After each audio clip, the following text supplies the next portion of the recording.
Greetings. Let us continue the part of discussion related to pile driving equipments. Pile driving equipment essentially consists of six component parts: piling rigs, piling winches, hanging leaders, hammer guides, piling hammers, helmet, driving cap, dolly, and packings. Where piling rings and piling winches form the assemblies for the hoisting of the crane and movement of the crane, whereas the hanging leaders and hammer guides related to the verticality of the members, especially with reference to the hammer and the pile.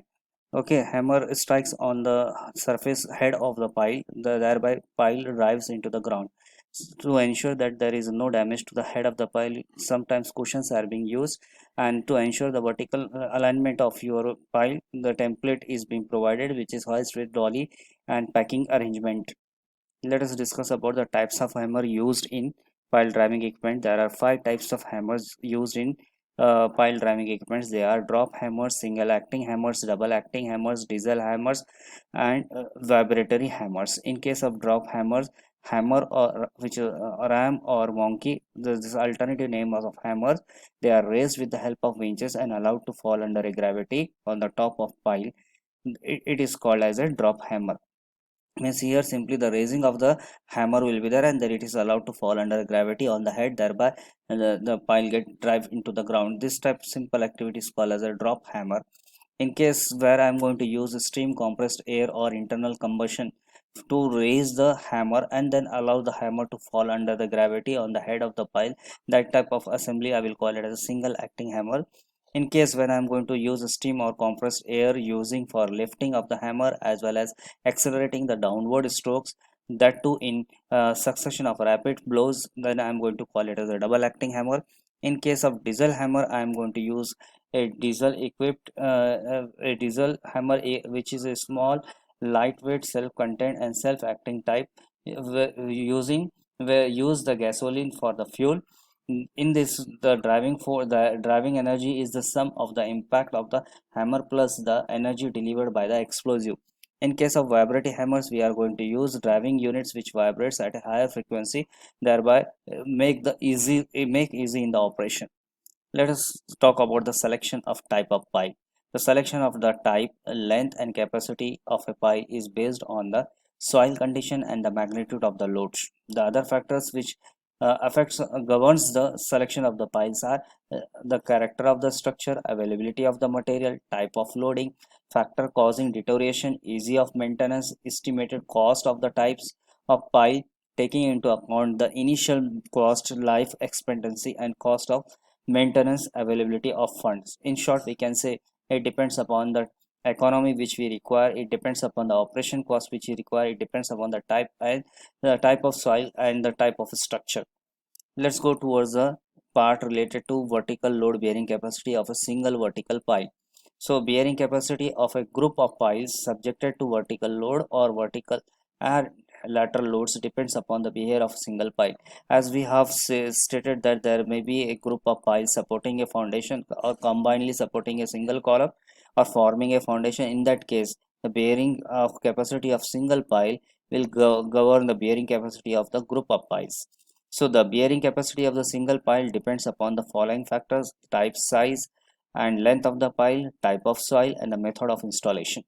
For an design, one has to be ensure that there should be a safety and economy plays in the designing part, and for that we need to have analysis of the interaction between the pile and the soil, and estimates of the modes of failure, especially both for both soil as well as the your pile, and estimate the settlement from the soil deformation under the load and service loads. Here dead loads and the service load. Now here dead load is the self weight of the structure and service load is the load which will come in the working condition of the foundation. So to ensure this requirement, we have to go with some design, we have to comply with some design requirement, like it should ensure adequate safety against failure. Means we are going to define here acceptable risks, that too in terms of importance of the structure and the soil parameter, and also the combination of load which we are going to subject on that foundation, that is the loading system used in the design. Similarly, the second consideration related to the settlement, we say that the total driving of the pile depends upon the the settlement achieved by incremental load. That's why we should be very keen about the adequate behavior of the superstructure as well as the efficiency of the uh, what we say pile foundation. Now let us discuss about the part related to the load transfer mechanism. For that, let us consider a pile which is having a diameter d and a length L. It is subjected to a load Q, applied vertically applied load Q, and Q U here it is nothing but ultimate load carrying capacity of your single pile. Now, if we talk about the distribution of the forces, there are two mechanisms which plays in while the load has been applied towards the pile. The very first one, when the pile is driven into the ground, there will be a resistance offered by the soil, and it depends upon the character of the soil here. The resistance which will appear on this will depend upon both the type of soil as well as type of material and the surface condition. That's why this will be along the periphery, and we say that it has a resistive force which is called as frictional resistance, which will appear upon along the length of the pile. The QF is here nothing but the frictional resistance which is offered while driving the pile into ground. Whereas the second case, when this frictional resistance in addition to this frictional resistance, some load will be transferred with the bearing and ends of the pile. This bearing end is going to rest on a firm soil, thereby it will provide a certain resistance, and this resistance is called as a QB. So we can say, in short, we can say the load carrying capacity of pile is divided into two components part. First one is the skin load and the second one is the bearing load. Since it is going along the surface, I am going to term it as a skin load. So a part of the load is transmitted to the soil along the length of the pile, and the balance is transmitted to the pile base. The load transmitted to the soil along the length of the pile is called as the ultimate friction load or skin load, and that transmitted to the base is called as the base or point load. Now if we talk about the total ultimate load carrying capacity, it can be expressed as QB plus QF. If we want to know the QB value is nothing but the bearing, the load transferred to the bearing. It depends upon the bearing area and the allowable unit bearing value of the soil, unit weight bearing capacity of the soil. That's why it is a product QB into AB plus QF. If I want to have measurement of QF, it will is a product of Fs multiplied by As. Fs is nothing but the frictional resistance offered by the soil, and As is nothing but the surface area. This friction resistance will depend on n number of parameters, like it will depend upon the angle at which the resistance is going to appear. It will depend upon the coefficient of the material. It will depend upon the surface condition of the material. Many more. We'll see this the details in upcoming slides. So where QB is the ultimate unit bearing capacity of the pile at the base, AB is the bearing area of the base of the pile, and A is the total surface area of the pile embedded below the ground surface. Fs is the unit skin friction ultimate. Okay, we can say it's the ultimate unit skin friction.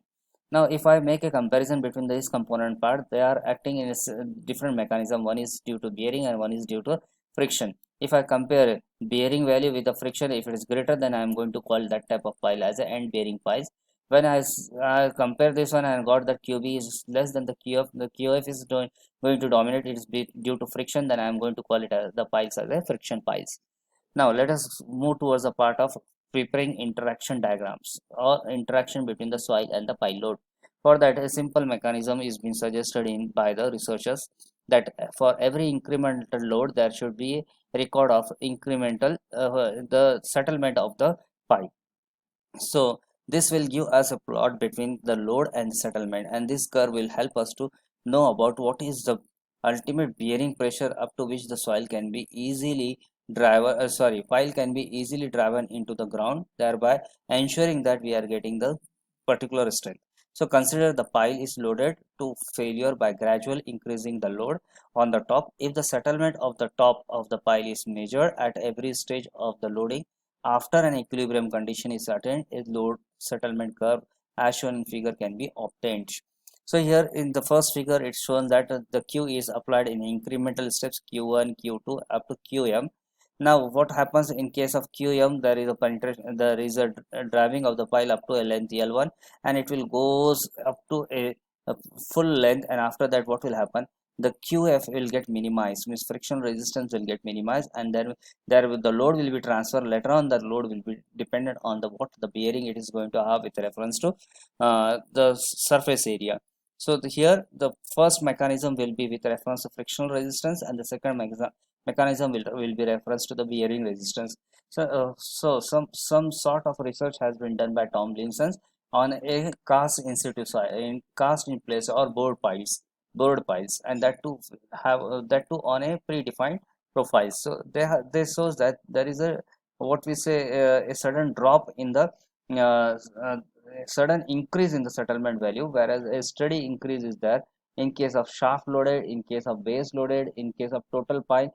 Likewise, such studies can be done. Many more studies can be done to ensure the behavior of the pile, and from that we are going to prepare the interaction chart. The basis to show this graph is to make you aware that there should be a preparation of detailed interaction curves between the soil, the load, and the settlement of the soils. The other some researchers has shown the relations between the settlement and the applied loading with reference to different types of soil condition. Figure A to E indicates how the strength of the soil determines the type of failure. Now, B buckling in a weak soil surrounding buckling in a very weak surrounding soil. So in this case, he shows that there is a certain length, and then there is going to be weak soil again. Then there is a shear failure mechanism, as we have learned about the general shear, local shear. The same concept will be applied, and likewise many more material type, soil type, and their failure type has been discussed. So from this discussion we want to conclude that if we don't have the adequate data with us, if we don't have any settlement curve, in absence of that we have to come towards a maximum values of the load which we can apply on a pile foundation, and that will be defining the maximum load carrying capacity of the pile. So in absence of a load settlement curve, a failure load may be defined as that which causes a settlement equal to 10% of the pile diameter or width. So sometimes we are going to use circular pile, or sometimes we are going to use square piles or rectangular piles. In that case, in case of rectangular piles, we are going to refer minimum lateral dimension, and from there we are going to say that 10% of that dimension if settlement is there, and that point will be called as a failure load point for under the bearing. Whereas when we are going to say about the settlement which is about 0.5 to 1%, I am going to talk here about the settlement. I am not going to talk about the penetration driving part of the pile. I am going to say settlement. If settlement is observed to 0.5 to 1% of the pile diameter, for a frictional resistance we are going to take it between a range of 0.5 to 1%, whereas for the bearing part we are going to take it as a 10%. So let us talk about the acceptable risks which we are going to afford for the design of the pile. In almost all cases where piles are acting as a structural foundation, the allowable load is governed solely from the consideration of tolerable settlement at the working load.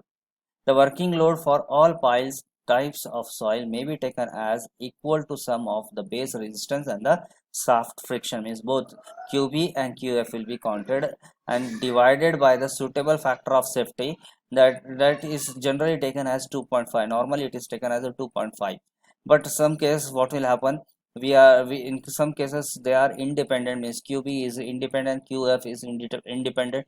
We are not ensuring that pile will act as a friction pile or a pile will act as a bearing pile. In that case we can find QB is equals to QU is equals to QB divided by 3 plus QF divided by 1.5. Now why this ratio has been neglected? Because this friction resistance has a very little margin. It's about 5.5 to 1% of the total settlement. So it is permissible to take a factor of safety of 1.5 for the skin friction, because the peak value of the skin friction on the pile occurs at a settlement of only, here it should be 0.5 to 1 mm, relative independent on the shaft diameter and embedded. Okay, he is talking about here in absence of the diameter it should be 3 to 8 mm of the settlement, then we can say there is a frictional resistance get completed, and thereby it will not offer any load carrying capacity against the resistance embedded line, but may depend on the soil parameters, whereas the base resistance require a greater settlement for full mobilization. So there are various methods employed for determination of ultimate load bearing capacity of vertical pile. We'll see that in upcoming lecture. Till then, stay safe, stay at home and be healthy. Thank you.